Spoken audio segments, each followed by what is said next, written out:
Unlock this door. Have you lost your mind? They're probably saying that on the other side of this thick door, but I can't hear them, and frankly, I don't need their forgiveness. Facing the three flustered fools on the other side, I waved with a smile and said, "Let's go. Wonder if you can make it back safely. Good luck." My name is Leah, a 30-year-old officer worker. I'm a newlywed, married for just a year with no kids yet. Back when I was single, my hobby was taking day trips using the train on my days off. Friends would ask, "Don't you get lonely traveling alone?" But I found it surprisingly pleasant to move at my own pace without a fixed schedule.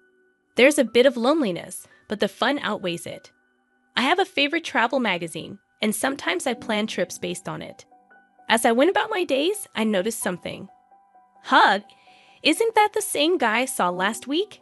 It seemed coincidental, but after the third time, I might have thought it was fate if I were romantic. Instead, I just felt a bit scared, but it turned out he felt the same. Sorry if I'm mistaken, but didn't we meet last week and the week before at completely different places?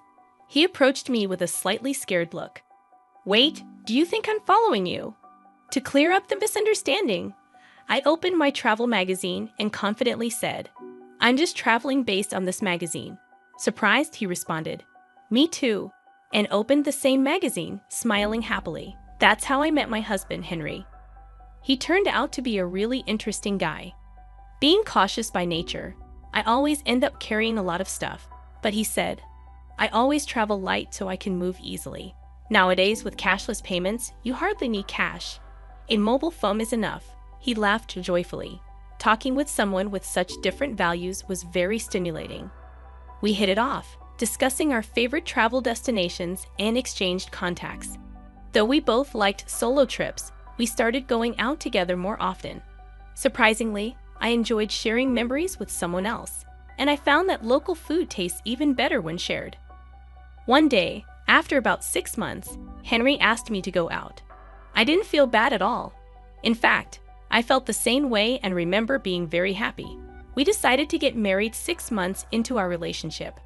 I thought our happy newlywed life was just beginning, but my expectations quickly shattered due to Henry's parents, Jack and Aaliyah. Their house is about a 30-minute drive from ours. They are still in their 50s, with Aaliyah working part-time, and both of them are employed.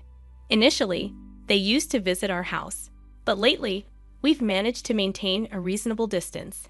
However, an incident occurred that disrupted this balance. "Hey, Henry, let's go here on our next day off." I agree. Sounds good. Our post-marriage tradition of many trips to tourist spots continued as usual. Minimalist Henry recently reduced his belongings to just a mobile phone, even entrusting his wallet to me. It feels so light. "I don't look like someone who's about to go out at all, do I?" he said with a contented smile. I thought to myself, at least carry your own wallet. But it wasn't really a bother. It was an ordinary conversation, but that day was different. "Oh, by the way, Dad and Mom's wedding anniversary is coming up soon. How about we invite my parents on our next trip?" Henry's sudden suggestion made me tense up. Of course, there was a reason for that, but I couldn't just say no. So I responded, "Yeah, that sounds good. We haven't seen Aaliyah and Jack recently anyway." Unaware of my slightly strained face, Henry didn't notice a thing. The next day, they were really looking forward to it. When I called, he told me, "I guess I have to give it my best shot." So I steeled myself. Honestly, I'm not comfortable around my parents-in-law. They're not bad people, we're just not a good fit.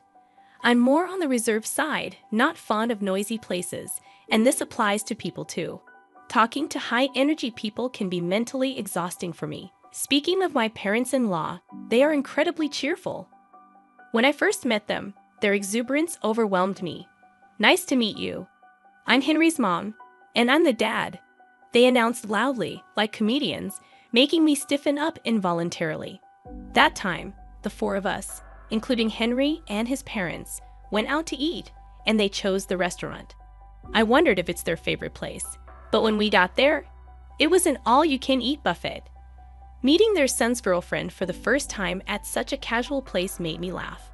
"We're so nervous today. We haven't eaten anything since morning, Alia, who didn't seem nervous at all, said cheerfully to me. That's right, that's right. Plus, we have to get our money's worth. The true reason for skipping breakfast was quickly revealed by Jack. Their loud voices attracted quiet laughter from nearby tables. Embarrassed by then and wanting to go home, looking sideways, thinking Henry must feel the same, I was surprised to find he wasn't there. He had gone to get food. Not to be outdone, the parents-in-law also got up, piling their plates with food. Are they planning to hibernate after eating so much? Can I really become part of this family? I managed only a forced smile at their overwhelming presence. I barely ate that day, nervous as I was, feeling uncertain about the future with Henry. I was touched when they said at parting, "What a wonderful girlfriend Henry has. He may be awkward, but please take care of Henry from now on, Leia." I was simply happy to hear that. I loved him too, and I thought the parents-in-law weren't bad at heart. So, when he proposed a few months later, I faced no hesitation, but it turns out I'm not adept at judging people. At our wedding, the bridegroom's parents, my parents-in-law, completely disregarded the ceremony and focused solely on eating, leaving my own parents utterly disillusioned. Henry has a brother, Jonathan, who seemed to be the only sensible one. I'm sorry my parents showed such an embarrassing side. It's really shameful. Jonathan came to greet us politely. As I heard from my parents, Jonathan, who lives alone, seems to have a strained relationship with his parents. It appears the feeling is mutual, as they once complained. That boy is always so noisy with his complaints. Just the other day, he bragged about buying several eggs when it was limited to one per person, and I scolded him for it. Seemingly annoyed, he replied, "Don't you feel guilty about benefiting yourself at the expense of others?" Hearing this story, I thought to myself, isn't that a fair point?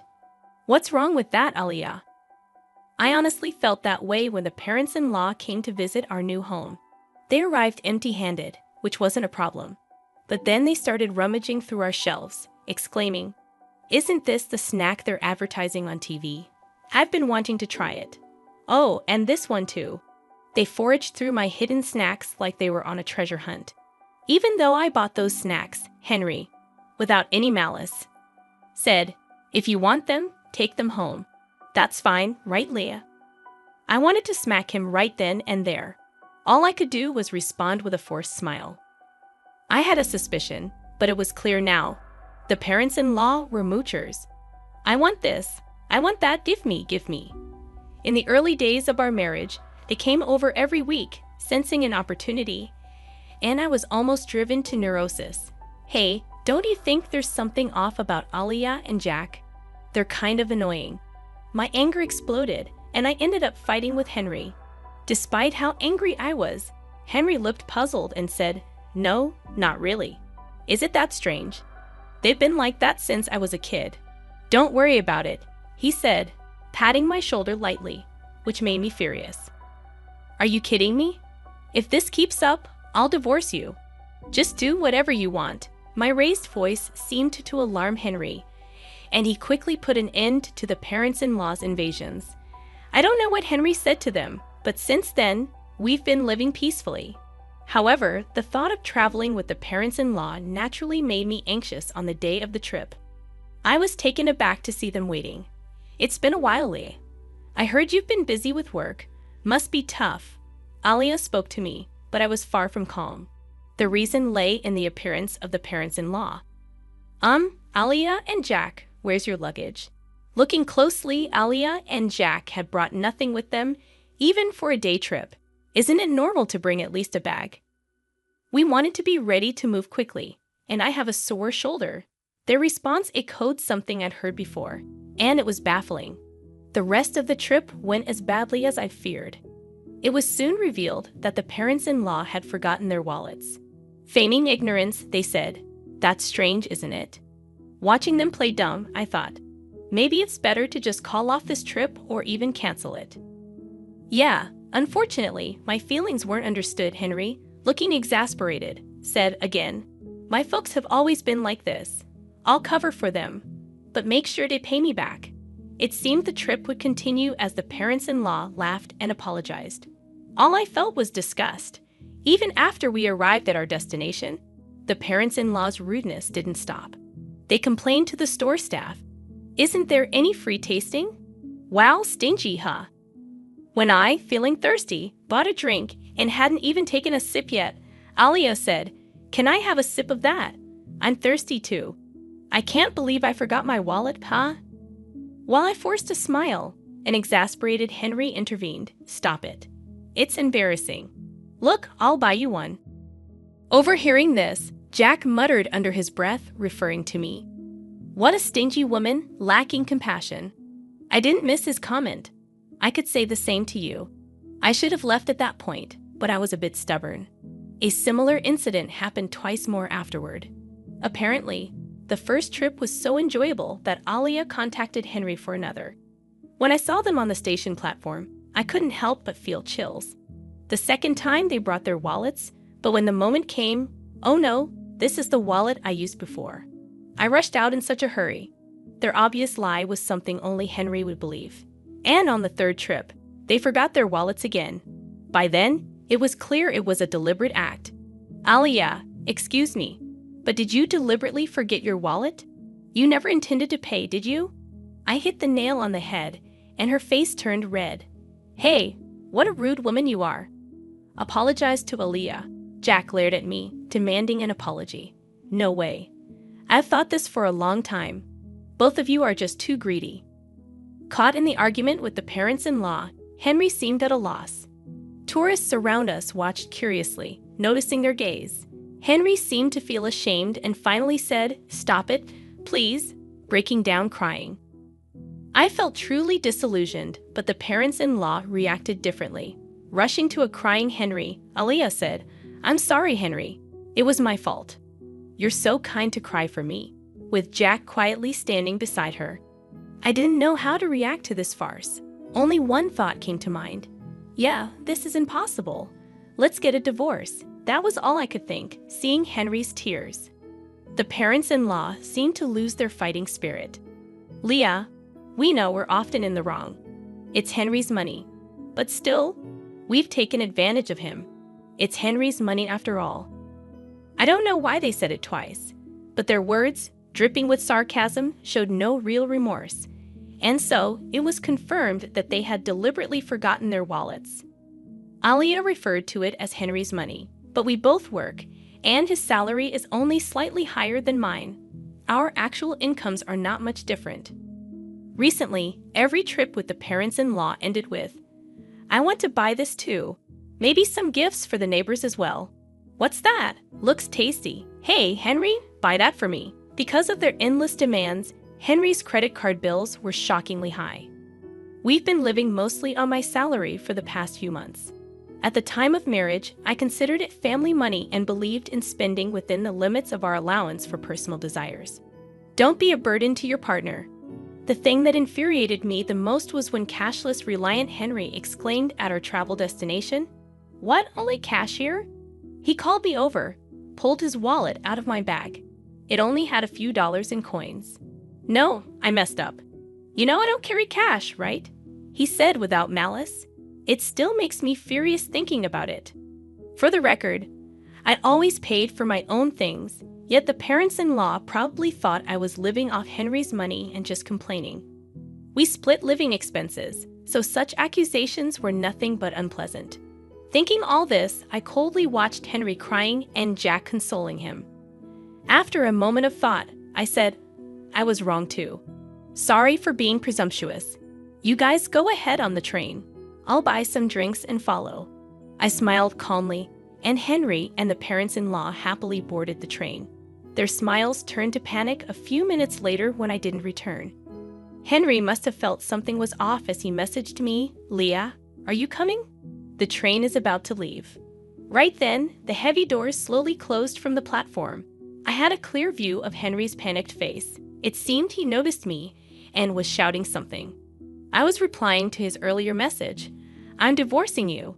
If your parents are so important, live happily with them. Goodbye." I ignored his calls, thinking, doesn't he care about being a nuisance on the train? Geez. He sent several messages afterward, but I ignored them all. Henry's face through the door slowly turned to anger. "Hey, open this door. Are you crazy?" "I won't forgive you," he said, as if I needed his permission. The parents-in-law seemed to be yelling too, but of course, I couldn't hear them. Smiling at the three fools, I said, "Let's go. Wonder if you'll make it back safely. Good luck." The train quietly departed, quickly disappearing from sight. That train won't stop for a while. Walking back would be quite a challenge. After watching the train leave, I hurried home to pack my bags and left. I stayed with a friend I'd been discussing divorce with. Henry's barrage of messages continued until they suddenly stopped.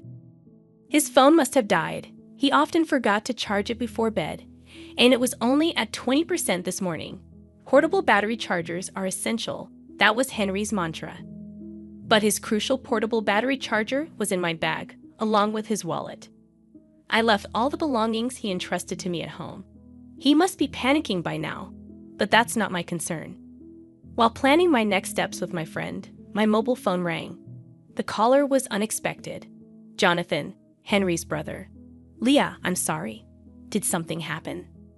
According to Jonathan, Henry's phone had run out of battery, and in his panic, he dropped it, shattering the screen. Unable to reach me, the desperate parents-in-law could only think of one person to call. So I got contacted, but all I got was, "Ask Leah for the reason." He seemed unwilling to say more. I told Jonathan everything about Henry and the parents-in-law without holding back. As I spoke, I could hear Jonathan's voice getting sharper over the phone from the other end. "Leah's making a fool of us. Tell her off, Jonathan." The in-laws were loudly insisting that Jonathan, with his way with words, would outtalk me. After I finished explaining, Jonathan snapped, "Hey, you scoundrel. Are you stupid? What, you scoundrel?" I had heard from Aliyah that when Jonathan gets really angry, he becomes intimidating with a high-handed tone. And since Jonathan only speaks sense, Henry and the parents-in-law can't retort when he gets like that. I could hear the in-laws arguing in the background, but I quietly hung up the phone. Henry was not content with the divorce. But after I conveyed through a lawyer that I wanted to divorce without any further contact, he reluctantly agreed, accompanied by Jonathan. Later, Jonathan told me that the parents-in-law had always been terrible moochers, disliked by neighbors and even school associates. When Henry returned to the ex-in-law's house, he quickly became the talk of the neighborhood, and now all three hardly ever go out. Henry's colleagues, not knowing what to say about the quick divorce, were treating him like a delicate subject. "I'm glad to cut ties with them after this incident," Jonathan told me with a laugh. The parents-in-law were known at the local supermarket for their outrageous behavior. "This is expiring soon, so give me a discount. It's a little damaged, so I'll take it for free." Jonathan expressed his long-standing embarrassment and disdain for his parents' behavior. Recently, Henry has been seen joining them, reflecting their blood connection. It turned out the parents-in-law were both gambling addicts, often skimping on food expenses, which explained their constant hunger and lack of money. When asked about the reason for my divorce, I can only say it was a difference in values. If anyone can tolerate such behavior, they must be incredibly broad-minded. It was just too much for me. I've continued working and even started a side job as a web writer after my travel blog caught a publisher's attention. I still travel, combining it with writing assignments. Solo travel seems to suit me best. Last month, I earned a decent income from writing, so I'm planning to take a vacation to a resort somewhere far for relaxation. I'm still only 30 years old, life is just beginning.